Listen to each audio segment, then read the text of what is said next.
खुलुमबाय बेयो बड'लेण्ड इंखं टेलिभिजन दिनैनि रादाबखौ फरायदों आं मलेन बसुमतारी दिनैनि गाहाय रादाबफोराव दं। दिनैनि बिटिसि बाजेट जथुमाव बिपिएफनि सासेबो सोद्रोमा बाहागो लायाखै। बिपिएफआ ओनसोलारि हानजाजों गोरोबथा खालामनो थियारि। हाग्रामाया होनाय चेलेन्जनि फिननाय होदों रनजित दासआ। केएसिनि इन्टारिम काउन्सिलनि सोद्रोमाफोरनि मुं फारिलाइखौ फोसावबाय। टकिय' अलिम्पिकनि 2000 मिटार खारनायनि थाखाय हिमा दासआ क्वालिफाइ जायासै। थांनाय हराव आसामाव बांग्रिं मावदों। मेघालयआव आसामनि सासे लेबारखौ बुथारदों। इटालियाव थामथि खेबै अरगें हाजो बेफ्रुदों। इन्डियान सुपार लिग आइएसएलआव मैया जामशेदपुर एफसीआ देरहानो हादों। मुंदांखा फावखुंग्रि दिव्या भारतीया आमिर खाननि बोराबनायनि थाखायनो दुखुआव लोहाबनानै थाबाय थादोंमोन। दानिया आबुं रादाब।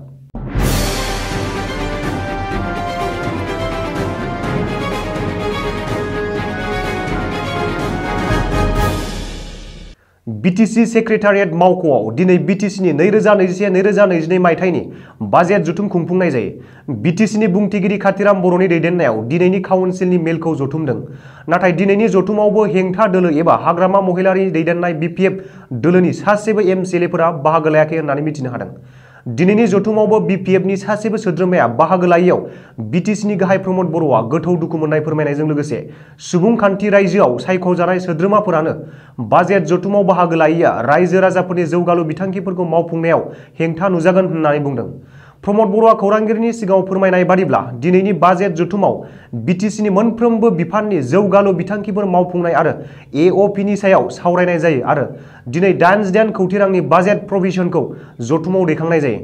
बबेखानि सोलिफु बोसोरनि बिधानसभा बिसायख'थिया जोबनानै थांनाय लोगो लोगो बिटिसिआव भिसिडिसिनि गेजेरजों जौगालु हाबाफारि मावफुंनायखौ जागायजेनगोन। बेजों लोगोसेनो बिटिसि सोरखारा थाबैनो सोलोंथाइ, आबाद आरो सावस्रि बिफानाव बांसिन गोसो होना खामानि मावगोन होननानैबो बिटिसि गाहाय प्रमद बर'आ बुंदों। आसामाव जथायै सोरखार सालायनायनि उनावबो बिजेपिजों नागारजानाय बिपिएफ दोलोआ फैबाय थानाय बिधानसभा बिसायख'थियाव बिजेपि आरो बिजेपिनि जथायारि दोलोखौ नागारनानै जायखिजाया दोलोजोंनो गोरोबथा खालामनो थियारि। मख'नो गोनांदि फैबाय थानाय बिधानसभा बिसायख'थियाव बाहागो लानाय आरो गुबुन दोलोजों गोरोबथा खालामनायखौ लानानै बिस्तिबारखालि उदालगुरि जिल्लायाव बिपिएफ दोलोनि सिडब्लिउसि मेल जथुमनाय जायो। बे जथुमाव आफादगिरि हाग्रामा महिलारिजों लोगोसे मन्त्रि चन्दन ब्रह्म, प्रमिला रानी ब्रह्म, गोबांसा एमएलए आरो दोलोनि दैदेनगिरिफोरा बाहागो लायो। बे जथुमनायनि उनाव हाग्रामा महिलारिया खौरांगिरिनि सिगाङाव बुंदों दि बिटिसिनि सिङाव थानाय मोन 12 बियाबावल' बिपिएफ दोलोआ बिजाथि दैखांगोन आरो बिटिसिआव बिपिएफखौ जाय दोलोआ मदद खालामगोन बिखौनो बिटिसिनि बाहेरायाव बिपिएफआ मदद खालामगोन। बबेखानि बिपिएफ दोलोआ गाहायै ओनसोलारि राजखान्थि हानजाजों गोरोबथा खालामनो गोसो जानायखौ फोरमायदों आरो रायजर दल आरो असम जातीय परिषदजों लोगोसे सावरायनाया सोलिगासिनो दं। बिसायख'थिनि सिगांनो बिजेपिखौ नागारनानै जायखिजाया दोलोजों गोरोबथा खालामनो बिपिएफ दोलोनि दरजाया खुला होननानैबो हाग्रामा महिलारिया खौरांगिरिनि सिगाङाव बुंदों। मख'नो गोनांदि बिजेपि दैदेननाय आसाम सोरखारनि केबिनेटआव थानाय बिपिएफनि 3 मन्थ्रिफोरखौ बिजेपिआ गोहो दंब्ला दानो होखार आरो बिबाननिफ्राय बोख्लाय होननानैबो हाग्रामा महिलारिया चेलेन्ज खालामदों। बिटिसिनि बारग' गाहाय आरो बिपिएफ दोलोनि आफादगिरि हाग्रामा महिलारिया बिजेपिनि सायाव चेलेन्ज होनायनि गोख्रों फिननाय होदों। आसाम रायजोनि बिजेपिनि आफादगिरि रनजित कुमार दासआ मख'नो गोनांदि दिनै पाठशालानि आनजाद भवनाव खुंनाय हाबाफारियाव आसाम सोरखारनि बिथिंनिफ्राय बिजेपिनि आफादगिरि रनजित कुमार दासआ गं 116 नामघरफोरनो असम दर्शन बिथांखिनि चेक रानना होयो। बे हाबाफारियावनो बाहागो लानानै रनजित दासआ हाग्रामा महिलारिनि चेलेन्जनि फिननाय होनानै खौरांगिरिनि सिगाङाव बुंदों दि सोरखारनि बाथ्राया आलादा, बिजेपिआ मोनसेबो दोलोजों गोरोबथायाव गैया आरो थाया। बिपिएफनि 3 मन्थ्रिफोरखौ होखार हरलायनांगौ नङा।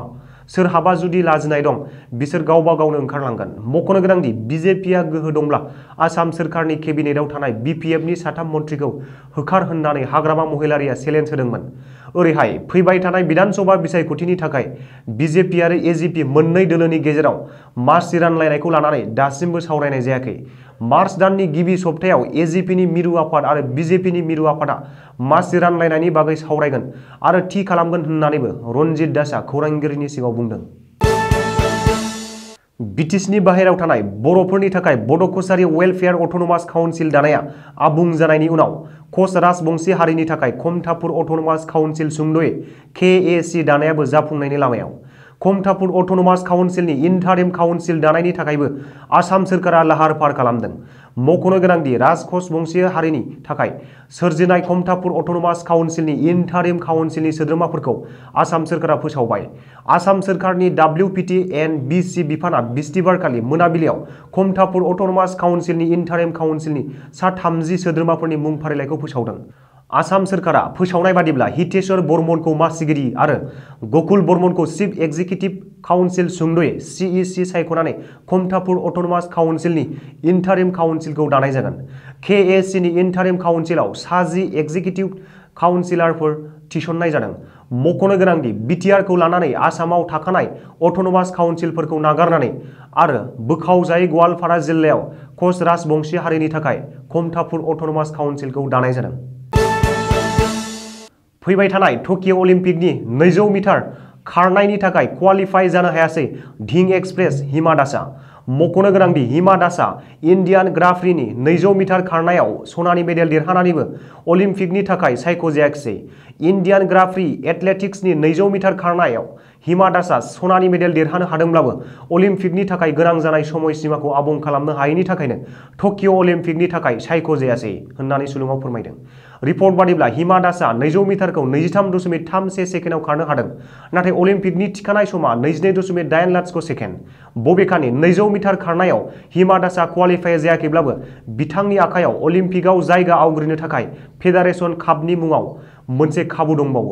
मख'नो गोनांदि हिमा दासखौ दिनै आसाम पुलिसनि DSP महरै थिसनथाइ होबाय।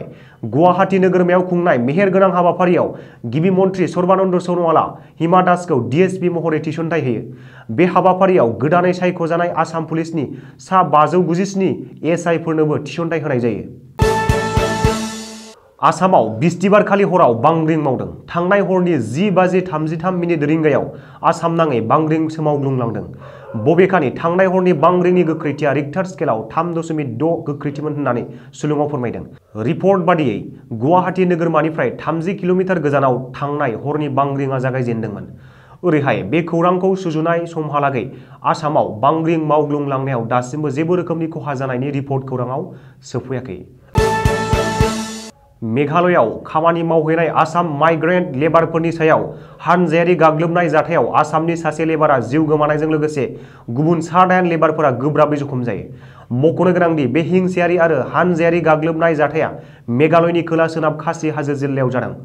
जाथायनि बागै पुलिस सुलुङाव फोरमायनाय बादिब्ला मास्क गाननाय सा 20 निबो बांसिन दुथांफोरनि मोनसे हानजाया आसामनि माइग्रेन्ट लेबारफोरनि सायाव थांनाय बुधबारखालि हरनि 11:30 रिंगायाव गाग्लोबो आरो बे जाथायाव सासे सुबुङा जिउ गोमानायजों लोगोसे गुबुन सा 8 सुबुङा गोख्रोङै जखम जायो। जखम जानाय लेबारफोरखौ शिलंनि सिभिल हस्पिटालाव एडमिट खालामनाय जादों। मोनथिनो हानाय बादिब्ला बे हानजायारि गाग्लोबनाय जाथायाव जिउ गोमानाय सुबुंखौ आसामनि साउथ सालमारा जिल्लानि सिङाव थानाय मानकाछारी थागिरि राजु मण्डल 22 बोसोर होननानै सिनायथिनो हादों। 7 लाख बोसोर गोजाम आरो मुलुगनि नैथि बयनिख्रुइबो मुंदांखासिन इटाली हादोरनि एटना अरगें हाजोआ थांनाय मंगलबारखालि थामथि खेबै बेफ्रुदों। मोनथिनाय जायोदि इटालीनि बै एटना अरगें हाजोआ 1500 मिटार गोजौ बेफ्रुसारनायजों लोगोसे 1128 डिग्री सेल्सियासनि बिदुंनि समान लाभानि दैया बोहैदों होननानै सुलुङाव फोरमायनाय जादों। फोरमायनाय बादिब्ला बेनि बिदुंजों लहायाबो आवलिलांनो हागौ होननानै मोनथिनाय जादों। मख'नो गोनांदि इटालीनि एटना अरगें हाजो बेफ्रुनायनि जाहोनावनो खाथि खालायाव थानाय ओनसोलफोरखौ खामग्लुबजोबदोंबो होननानै मोनथिनाय जादों। बिगियानगिरिफोरनि सुलुङाव फोरमायथिनाय बादिब्ला बे एटना अरगें हाजोआ बोसोरफ्रोमबो 70 लाख टन कार्बन डाइ अक्साइड आरो सालफार डाइ अक्साइड सोमजिहोयो आरो 10 लाख टन लाभा सोमजिहोयो। बेजों लोगोसेनो फोरमायबावनाय बादिब्ला इटाली हादोराव थानाय बे एटना अरगें हाजोनि लाभाया माब्लाबा समाव लैथोजों गोरोबलायोब्ला अब्ला बेहाय गिख्रंथाव सुनामिबो सोमजिनो हागौ होननानै मोनथिनाय जादों। इन्डियान सुपार लीग सुंदयै आइएसएलआव मैया जामशेदपुर एफसि आरो बेंगलुरु एफसि बे मोननै हानजानि गेजेराव फुटबल गेलेनाया जादोंमोन। मोनथिनाय बादिब्ला मैयानि गेलेनायाव जामशेदपुर एफसिआ बेंगलुरु एफसिखौ गल 3 बल सोनो हादोंमोन आरो बेंगलुरु एफसिआ जामशेदपुर एफसिखौ गल 2 बल सोनो हादोंमोन। मोनथिनाय बादिब्ला मोन्नैबो हानजानि गेजेराव गोबांथार नारा-नाथा जुजिलायनाया जादोंमन आरो मैयानि गेलेनायाव जामशेदपुर एफसिआ देरहानो हादोंमोन होननानै सुलुङाव फोरमायनाय जादों। मख'नो गोनांदि इन्डियान सुपार लीग आइएसएलआव दिनै नर्थ इस्ट इउनाइटेड एफसि आरो केरेला ब्लास्टार्स एफसि बे मोननै हानजानि गेलेनाया जागोन। मोनथिनाय बादिब्ला बे मोननै हानजानि गेलेनाया दाहाय मोनाबिलिनि 7:30 रिंगानिफ्राय जागायगोन होननानै सुलुङाव फोरमायनाय जादों।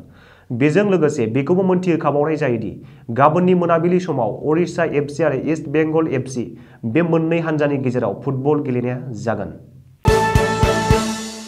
लन्दनाव जानाय मोनसे दिन्थिफुंनायाव दिव्या भारतीया गावनि मोसानाय स्टेपखौ बावफ्लांनानै गुबुन स्टेपै मोसादोंमोन, जाहोनाव आमिर खानआ बिखौ बोराबदोंमोन। मोनथिनाय जायोदि दिनै मुंदांखा फावखुंग्रि दिव्या भारतीनि 47थि जोनोम सान। बियो 19 बोसोर बैसोआवनो रुंसार जादोंमोन, अब्ला 1993 मायथाइनि 5 एप्रिलमोन।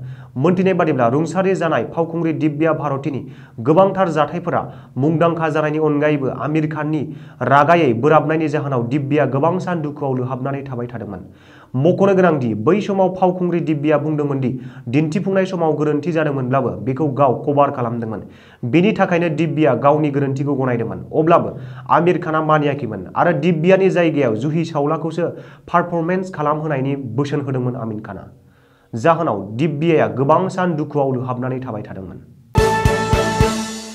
दिनैनि रादाबा एसेनोसै, गोजोन्थों।